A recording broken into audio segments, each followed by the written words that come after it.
A bullet's in the air just for a couple seconds. The earth rotates under like the Coriolis effect. You gotta do all these like calculations and whatnot, you know what I'm saying? Now, this right here, in the air for 50 hours, but it just doesn't rotate under it? Well, I got some more for y'all, hold on. Why was it that allegedly, dude, after like NASA was created, they got rid of this right here in the Bible? Not like, it wasn't like they created NASA, then the next day, all right, get rid of that. I'm not saying that, no. They slowly phased this out of the Bible. I mean, what made them get rid of this? It just so happened. So I asked AI, man, I was like, yo, AI, show me the true earth, bro. I want to see the truest form of earth that there is, okay? Now show me.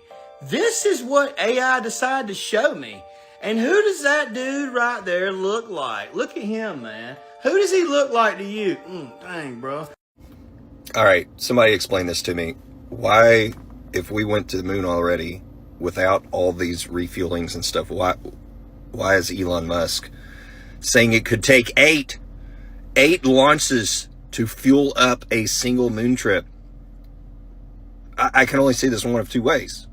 Either the technology we had back like in the 60s was way better, or I don't know. I'll leave the other alternative possibility up to you. But that's interesting to me. 8 launches. Y'all let me know your thoughts in the comments. What's up, y'all? Crash here. So tell me something. In the 1960 Encyclopedia Britannica, it shows us where the dome, aka firmament, is 73 miles high. So 73 miles times 5,280 feet, which equals 1 mile. So explain to me why we have a dome in our history books, but yet the government's saying we don't have it. The NASA's saying that it's not there, but yet it's in all of the prior books before 1920. If you go back and look before 1920, if you can get a book before 1920, it shows this stuff. It shows facts. Also, before 1920, if you go and look, they taught flat earth in school. You even have a lady, I think she's 91 or 93 years old, that talks about them teaching flat earth whenever she was in school. So why is it that we have all this rock solid information about us having a dome in the Bible, in books before 1920, but yet after 1920 everything got erased and it started over? Just like the first month of the year is March 25th. That is literally the first month of the year. And then spring, you spring forward. Brings new life, y'all. Also, Sabbath means Saturday. Come on, y'all. We got to wake up. We got to do the right thing. We got to show and be about the truth, y'all. I mean, if we don't do this, y'all, it's very degrading on every aspect and every piece of understanding. We need to do the right thing, y'all. We're getting like destroyed. People want to live in their own truth. For what reason? Why can't they just live in the actual truth instead of living in their own truth? Y'all, I love y'all, and I want to bring y'all truth, honesty, and clarity. But we can only do this if you're able to open up your mind and see the real truth, because the government's tearing our kids apart. They're getting slaughtered in school with all this garbage that they shouldn't even be being taught. Like, it's insane. So we have the dome at 73 miles high. It's in the Encyclopedia Britannica, and even I had another picture with the Encyclopedia Britannica talking about the dome in Antarctica. So it's in 2 separate Encyclopedia Britannicas, but yet nobody wants to believe the truth. So I'm asking y'all to let's help each other to show everybody the actual truth instead of people living in their own truth. We need to be about the real truth instead of our own selfish truth. And we would go way further in life. I love y'all, man. I love y'all so much. But we can only do this as if everybody stands together, stands as one, because it's insane, y'all. I love y'all so much, and I hope everybody has a great day. But man, it's right there in front of you, y'all. It's right there. It is right there. Encyclopedia, y'all. Why would they put it in there if it wasn't true? I love y'all. Crash out.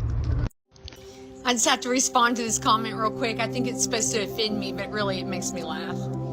It says, amazing how uneducated so many are. It's embarrassing. Flat Earth, dinosaur deniers. What is wrong with our education system that people actually believe this nonsense? What is nonsense? Nonsense in our education system is just blindly believing our educators. Blindly believing that we're just a spinning water ball in endless space, that Earth is a tiny speck in this vast universe and we're just chasing the sun, which is a star, instead of reading our Bibles and getting back to the root of things. Oh, what's wrong with our education system? Oh, maybe the Big Bang Theory. That's number one. I mean, I haven't believed in the Big Bang Theory since it was taught to me in 2nd grade. It's nonsense. The education system is nonsense. What else? Oh, we derive from monkeys. Monkeys, really? You believe that? We really came from monkeys. Why are there still monkeys here? I mean, dinosaurs. Really? A big asteroid came and destroyed the dinosaurs? Where's the asteroid? Where's that? Where did it hit? Where is it?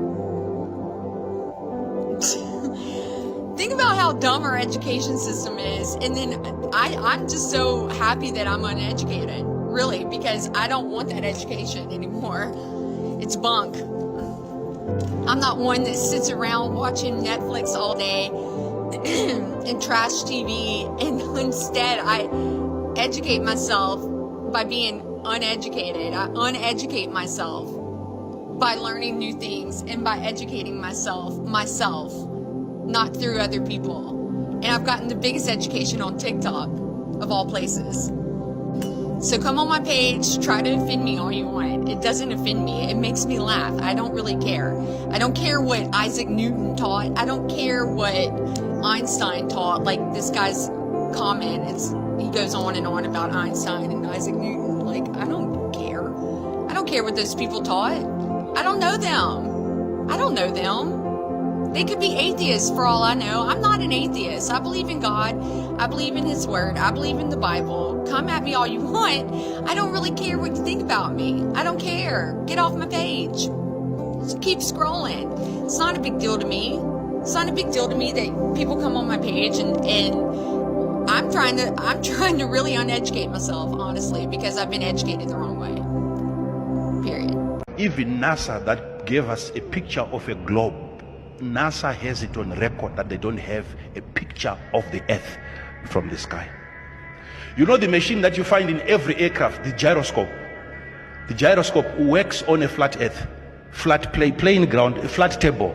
That's how that machine works. It doesn't work on a spherical object. It's in every plane. Ladies and gentlemen, I know people have different theories. All that you needed to do is to get into a helicopter, you take off, you wait in the air, let the earth spin, and bring America here and you land. Simple. That's it. It's so strange how from the sky a plane or even a helicopter can land on an earth that is spinning at 1,500 kilometers an hour. And there are markings on the earth, on the helipad, they mark. And you have to land on those marks, those white marks, on an earth. What makes sense to you today? You get into your kitchen, you take a plate, you put water. Those are the seas. And it's known according to our old maps, the earth was flat. And around, go and look at our old maps. What do you see at the edge? Ice wall. There is a wall around the earth. which is of ice. And that's the highest point. It's not even Mount Everest. That's the highest point around the earth, which keeps the water inside. That's the only way you can get to the end, is the water in a plate. These countries are simply islands. But how come they don't fly past? Okay, you are good researchers.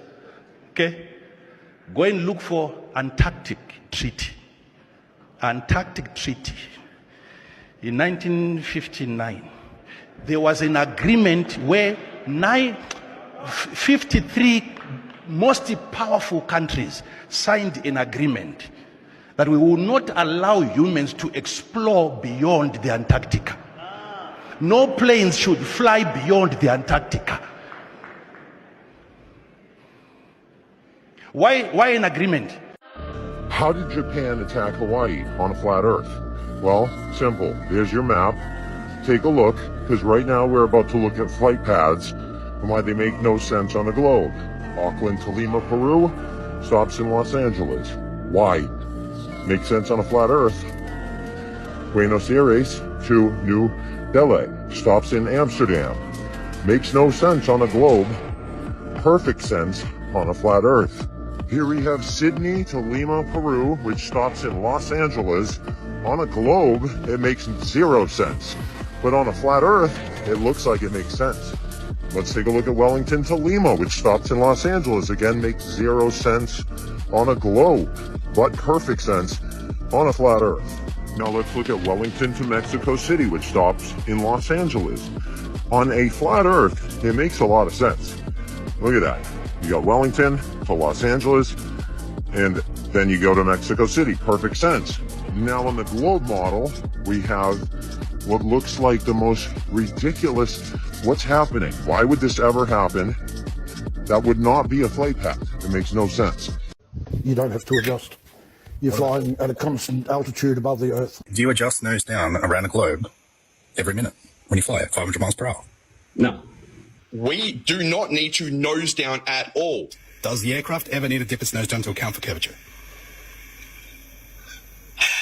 No. In straight and level flight, stick a bowling ball down the aisle. It will roll to the back of the plane. That's because the plane in level flight actually flies about 2 degrees nose up. Yeah, it's pitch attitude, but yeah. Mm-hmm. Maintains rigidity in space, right? So if you were to tilt the plane up, down, roll, it would show up on the attitude indicator, right? Mm-hmm. Okay. So if you were to fly from the North Pole, or, to say Australia to the south under here, would your attitude indicator be upside down? No, it wouldn't. Welcome to flat Earth. Do you adjust nose down around a globe every minute when you fly at 500 miles per hour? No. Okay. How often do you have to adjust for the curvature of the Earth? You don't have to adjust. You're flying at a constant altitude above the earth. If you maintain the altitude around a globe, is this line curved? Yeah. You said you don't need to dip the nose down to account for curvature. You maintain the same altitude around a globe. Is this line curved? The line curves because we're taking into consideration the curvature of the Earth. We do not need to nose down at all. Does the aircraft ever need to dip its nose down to account for curvature? No. Now, this is the globe model. This is the correct dimensions of the globe. Now, I'm going to start the flight. It's going to take off. I'm going to set pressure level, so maintain the same altitude. Now, I'm going to make the reference frame the Earth, so that the Earth is the reference frame. And now we're going to see what happens. Now, the plane is not going to nose down. It's not going to change orientation. And I'm going to include gravity. And when I include gravity, you'll see that it activates pendulous vanes as well. But now what's going to happen is the plane's going to end up just facing away from the Earth, because we're not changing the plane's orientation, right? We're not nosing down. We're not changing altitude. And yeah, the plane's just going to continue to pitch up and up and up. Now, the Earth is constantly curving down and away from the plane. We would need to adjust for that, right? We need to actually stop that from happening by lowering the plane back down, right? As you can see on the attitude indicator, it's gaining more and more pitch, more and more and more. And if I put autopilot on, it'll start automatically nosing down, and that would immediately show up on the pitch graph. But the pilots admitted that they don't need to ever do that. If we had to fly it from the North Pole to the equator, well, we've got major problems, because the plane's just going to continue to face away from the Earth. I need to nose down. I need to. Because now I have to fly really, really slow, right? Otherwise the plane's just going to take off. So you can see it wants to fight gravity. It wants to fly away from the Earth. So I have to stop that, either by throttling down or nosing down. Yeah, I mean, the pitch hasn't changed, but the altitude's all over the place. And I need to change the pitch, so I need to nose down. Otherwise, I'll fly off the Earth.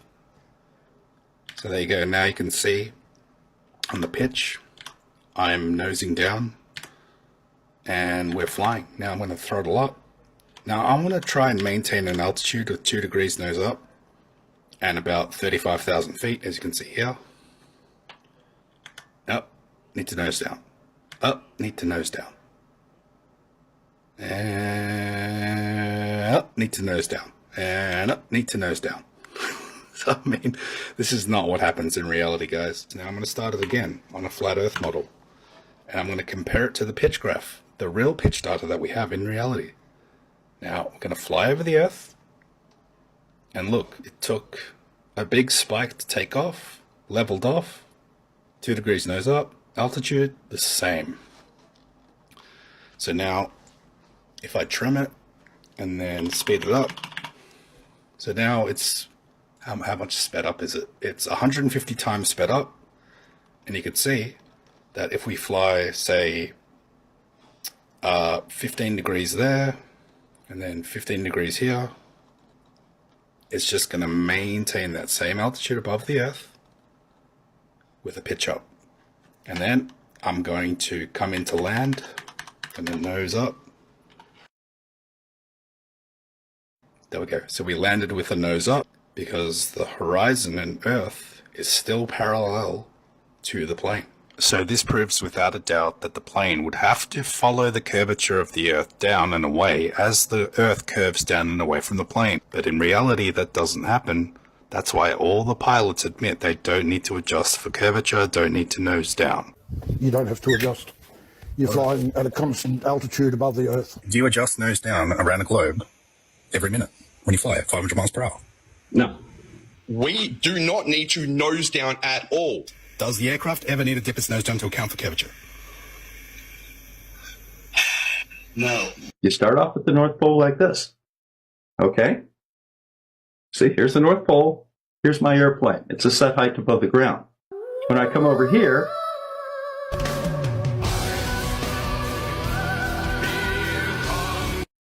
the flat Earth map dates back over 1,000 years. This map is credited to being created by a Persian astronomer. His name was Al-Biruni, and he lived between 973 AD to 1048 AD.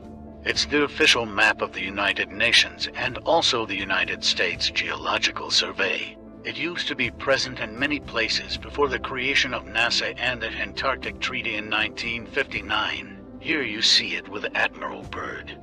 This map has been restored by Dmitry from Russia with suggestions of mine, Eddie Alenkar. Known by my YouTube channel Flat Earth Banjo, I asked Dmitry to include the Bermuda Triangle and Point Nemo, a place deep in the Pacific where NASA buries rockets. Then Robert Tozzi, a professional mapmaker, came along and enhanced the map even more. There are many people now selling this map online, but if you could order it from my online store, I would greatly appreciate it. Visit my online store now and order one of the items. I humbly thank you.